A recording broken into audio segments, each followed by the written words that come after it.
de la mécanique. Elle évoque la chair et ne l'évoque pas, comme si cette chair était morte à sa vie vraie, absente, et ceci atteint une perfection qui suscite le désir. Rien en elle n'évoque le relâchement organique, le naturel, le quotidien.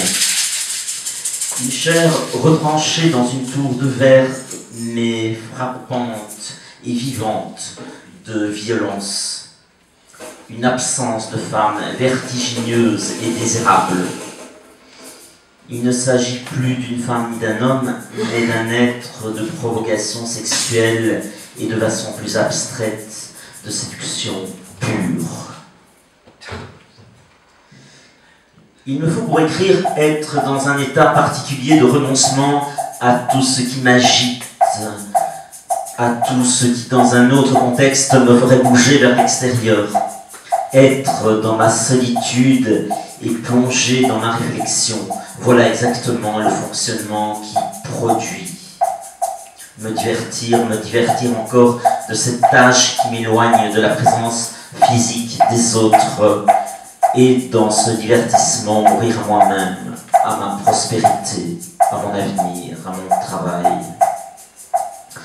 Écrire procède d'un état nerveux indescriptible.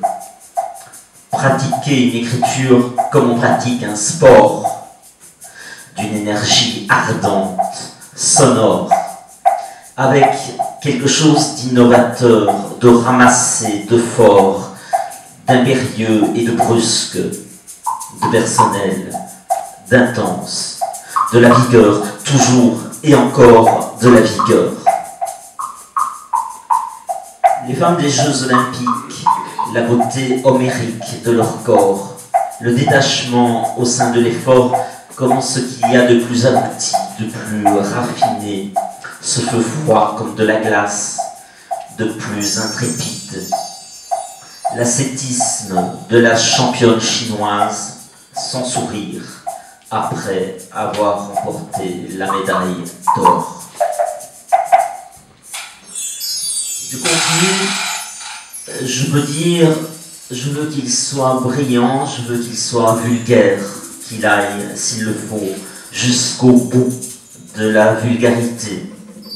Que tout soit donné dans un élan passionné d'appréhender sans crainte l'authenticité de l'être, d'en assumer ce qui ferait fuir.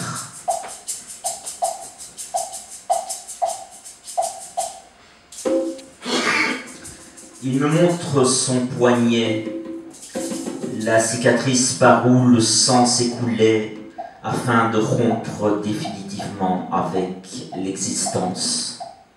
Sang que j'eusse aimé goûter, boire, s'il avait lui devant moi le laissant enfier. J'aurais baisé son poignet comme un petit peton enfantin avec un amour infini.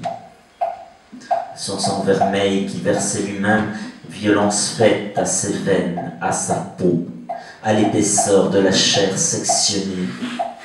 Violence magistrale et majestueuse parce que son être inspire et donne à voir la grâce.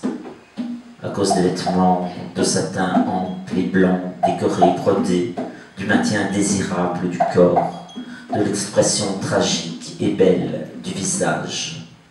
Merci.